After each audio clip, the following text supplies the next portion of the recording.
Bonjour à toutes et à tous et bienvenue dans Cinefiles pour cette critique de Fantasia, un film datant de 1940, réalisé par un collectif très talentueux. C'est un film qui a coûté 2,28 millions de dollars et il en a rapporté 83 après toutes ses ressorties en salle. C'est une anthologie composée de 7 séquences reprenant 8 morceaux de musique classique. C'est un ensemble très poétique. Donc c'est le troisième long métrage de Disney, qui est assurément la pièce maîtresse de toute son œuvre, à mon avis, tant il résume à lui seul la passion pour la musique, l'animation et l'art en général. C'est un film qui a été très vivement critiqué, sachez-le, maintenant c'est un classique mais pas avant, mais toutes les critiques sont d'accord pour dire que c'était vraiment une révolution culturelle. C'est un clip avant même qu'MTV n'arrive, formidable. Un clip, interprété visuellement de la musique. À travers la musique, on raconte une histoire. Donc on se livre à l'exercice délicat de l'interprétation. Le public a curieusement boudé l'originalité déconcertante du film. Il n'a pas eu un bon succès car 45% du revenu provenait du marché européen. Et en période de guerre, c'est un petit peu difficile. Et l'entrée en guerre des États-Unis a signé la fin de l'exploitation du film, malheureusement. Alors c'est un film-concert, sur le principe du Mickey Mousing, on reprend une musique préexistante et on crée une narration qui lui est dédiée. Nous avons un chef d'orchestre aussi qui est sans baguette, c'est très rare et spectaculaire. Disney voulait faire de ce film plus un événement culturel qu'un film, avec encore une fois des innovations, le Fantasound, une technique sonore multipiste, une écoute stéréophonique trop coûteuse bien sûr qui fut abandonnée dans certaines salles qui ont essayé de se faire équiper. Dans la lignée des Silly Symphonies, nous avons des récits sans héros récurrents, sauf bien sûr l'apprenti sorcier. Alors je vais rapidement dire 2-3 trucs sur chacun des morceaux. Nous commençons avec la toccata, une abstraction visuelle. C'est vraiment un des morceaux qui m'a le plus provoqué des choses, parce qu'on peut pas vraiment dire ce qui se passe. On fait faire un orchestre, une pièce qui est d'abord pour un orgue. Ça commence avec des prises de vue réelles, donc de l'orchestre, et ça devient après n'importe quoi. C'est ni narratif, ni descriptif. C'est complètement abstrait en fait. Ouais, mais pour moi c'était vraiment le plus beau morceau. Il y a une puissance de la musique à un moment, c'est vraiment énorme. Je crois qu'on peut y voir ce qu'on veut, et que c'est une séquence vraiment sur les sensations. Ça provoque des sensations, voilà. Et je crois que c'est le seul but de cette séquence. Après, il y a Casse-Noisette. Les différentes danses, c'est une ode à la nature, avec des elfes virevoltants, des plantes qui s'amusent, et des poissons qui dansent. C'est assez beau. On a dans cette séquence la danse des Chinois. Voilà, des Chinois quand même, il fallait les sortir ceux-là. Donc un groupe de danseurs champignons qui évoque les ouvriers rizicoles chinois qui dansent, voilà, avec un petit champignon qui essaye de se faire respecter. C'est une séquence qui est absolument adorable, c'est peut-être une des séquences les plus célèbres du film, la danse des Chinois. Voilà, il y a toute une série de petits épisodes dans cette musique avec différentes fées qui correspondent à différentes saisons. J'ai pas forcément aimé ça, mais il y a des trucs qui sont très beaux. Par exemple, on a la danse des poissons, une espèce d'harem de poissons rouges qui font des danses orientales, et là nous voyons l'utilisation du modèle de Cléo qui était apparu dans Pinocchio. Nous avons aussi les danses russes, avec des chardons en cosaque et des orchidées en paysanne. C'est juste énorme. Ça va être aussi d'ailleurs repris dans Alice au Pays des Merveilles, la façon dont ça a été fait. Nous avons ensuite la danse des heures, le ballet, complètement burlesque, avec des animaux qui sont vraiment pas faits pour danser, et c'est là la magie de Disney, on les fait danser. Un hippopotame en tutu, il fallait y penser. Une séquence qui est pourtant, je trouve, assez ennuyeuse. En fait, il y a que les crocodiles, les éléments masculins qui viennent tout de suite dynamiser toute la séquence. J'ai envie de dire le mâle en mal de femme, affamé par le sexe. Voilà, avec une fin qui le prouve complètement. Alors là aussi, il y a un côté très sexuel dans l'apparition des crocodiles qui veut se faire l'hippopotame. C'est très drôle. Ils ont aussi utilisé de vrais danseurs comme modèle pour l'animation, pour donner au final une parodie de ballet, mais qui est vraiment très marrante, qui est peut-être un peu long, mais assez agréable. Il y a ensuite l'apprenti sorcier, l'utilisation donc de Mickey Mouse pour être un peu la star du film et la star de cette séquence. C'est le morceau le plus célèbre qui avait été repris aussi dans Fantasia 2000. On met en scène la grande figure de Disney, Mickey, avec un début assez lent, mais qui est ensuite porté par un visuel ahurissant, avec beaucoup d'ombre. Et après nous avons un vieux sorcier, une sorte de figure paternelle assez stricte qui vient donner une fessée à Mickey. C'est une séquence que j'avais assez appréciée, mais surtout pour son milieu. Quand il y a Mickey qui rêve qu'il peut diriger les étoiles, ça j'aimais beaucoup.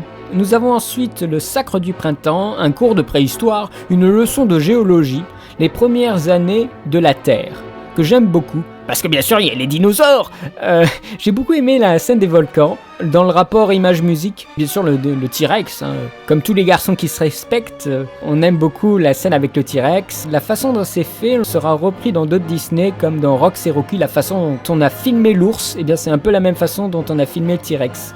Nous avons les agonies des dinosaures qui sont assez horribles à regarder, c'est très biblique tout ça, hein. C'est très violent, la menace violente est vraiment présente, hein. C'est la préhistoire, c'est un film préhistorique, primitif, sur les sensations uniquement, et donc visuel pour le coup, donc c'est ça, c'est un film primitif, voilà, visuel, très désespéré, même le T-Rex meurt, le héros des enfants meurt, et après ça se termine avec un espèce d'énorme tremblement de terre très spectaculaire, violent et bruyant, que j'avais aussi beaucoup aimé. C'est vraiment une séquence qui est vraiment bien. Après nous avons la symphonie pastorale, une journée parmi les dieux grecs. C'est une bouffée d'air frais, après avoir étouffé sous le soleil avec les dinosaures. C'est vraiment très beau. Il voulait montrer un max de choses au niveau des figures avec les dieux, hein, qu'on reverra dans Hercule. Cette séquence s'est faite de façon convenable. C'est un paradis fermé, avec un caractère cyclique, mais dans lequel il ne se passe rien. En fait, ce qu'on nous montre, c'est que le monde composé qui se déroule devant nos yeux, c'est un peu un monde de glandeurs. L'enfance totale, tout cohabite avec innocence, sans danger de grandir, c'est un peu le pays imaginaire quoi. Et après, il faut aussi savoir que cette séquence, elle a été vivement critiquée. Il y a le code Hays. Alors, le code Hays, c'est un code de censure de l'époque américain qui est demandé des soutiens-gorge floraux aux centaurettes, car ce n'était pas correct de montrer des seins. Oh là là. Donc, ils ont fait pression auprès du studio pour qu'on leur mette des soutiens-gorge floraux. Et c'est un petit peu aussi ce qu'il y a dans Avatar, hein. Je parlerai de ça quand je parlerai d'Avatar, hein. Et nous avons aussi des scènes coupées, comme une scène où il y a le petit Pégase noir qui cirait les sabots de ses frères aux couleurs plus claires. Donc les gens tout de suite hurlaient au racisme, car les personnes employées pour ce métier étaient majoritairement des noirs. Et nous avons aussi les centaurettes au corps de zèbre qui entourent Bacchus, qui font une brève apparition parce que ça avait été très mal vu également. Nous avons ensuite un passage que j'ai toujours aimé, c'est la nuit sur le Mont Chauve et après Ave Maria. Alors la nuit sur le Mont Chauve, c'est un final complètement démoniaque, une apparition du démon culte. Le Mont Chauve, la mort, l'aspect satanique dans son plus simple appareil, macabre, mais à force répétitif vers la fin. Alors le diable, le monstre qui est sur la montagne, ce n'est pas Satan, c'est Chernabog, c'est un dieu noir de la mythologie slave. C'est une des séquences les plus effrayantes de chez Disney. C'est très semblable esthétiquement à Mephisto dans Faust, donc un film de 1926 de Murnau, avec des évocations érotiques, la danse des femmes dans le feu nu, l'idolâtrie démoniaque, les revenants, les ombres qui s'étendent. Voilà, c'est mon passage d'ailleurs préféré, l'ombre qui s'étend et on voit le revenant sortir comme ça. C'est très très beau aussi visuellement, le film est une claque générale, hein. Et après il y a le passage que j'ai beaucoup moins aimé, c'est peut-être le passage que j'ai trouvé le plus chiant de tout le film, c'est Ave Maria. Tout le puritanisme détruit par la séquence sur le Mont Chauve et repris à la fin du film, la dernière séquence Ave Maria, complètement chiante, facile à animer selon moi, mais en fait c'était plus compliqué. Et d'ailleurs on a un choc avec la séquence précédente, c'est un peu le jour et la nuit en termes d'inspiration et artistiquement et au niveau des émotions. Ici c'est un pèlerinage avec des torches et un hymne religieux, voilà, une montée vers le paradis, des couleurs qui sont très douces, on n'agresse pas le spectateur et donc c'est un final un peu calme je trouve. Finalement, peut-être c'est un peu dérangeant en fait. Et nous avons une nouvelle utilisation de la caméra multiplane, horizontale cette fois-ci, qui a en effet spécialement été mise au point pour donner une impression de profondeur nécessaire au gigantesque décor et notamment entre les nuages et les arbres. Un rail de 12 mètres a ainsi été utilisé pour filmer la séquence. Il en ressort une impression d'excellence bluffante. C'est le dernier plan du film, une espèce de travelling avant qui va jusqu'au ciel. Et j'ai oublié de mentionner, à la moitié du film, on a un petit intermède, voilà, une petite piste sonore qui arrive comme ça par le biais d'un graphisme et qui reprend les vibrations sonores de l'enregistrement de certains instruments. C'est très très court, mais je trouve ça juste génial. Alors je vais juste parler d'un petit détail, c'est que ce que vous avez eu par exemple dans vos cassettes VHS françaises, et ben c'est pas du tout ce qu'on a en VO. En VO, nous avons un personnage qui est devant la caméra, au milieu de l'orchestre et qui commence à parler. Alors qu'en VF, on a une voix off sur les gens de l'orchestre qui sont en train d'attendre les prochaines musiques à composer. Donc il y a eu également du remontage sonore et visuel. Donc ça, quand j'ai découvert ça, j'étais complètement bluffé et en même temps effrayé que c'était pas la même chose. Je trouve finalement que la version française elle est beaucoup mieux parce que comme ça on n'a pas de narrateur visuel. C'est beaucoup plus universel, j'ai presque envie de dire, que nous montrer un personnage devant qui parle comme ça. Oh, vous allez voir maintenant un morceau super bien. Alors que là nous avions voilà une voix off qui nous narrait le tout, c'était vachement bien, c'était une idée géniale. Donc la VO est moins bien que la VF. Yeah! En conclusion, c'est un film de fou complètement et vous sortez ça en 1940, voilà, bam!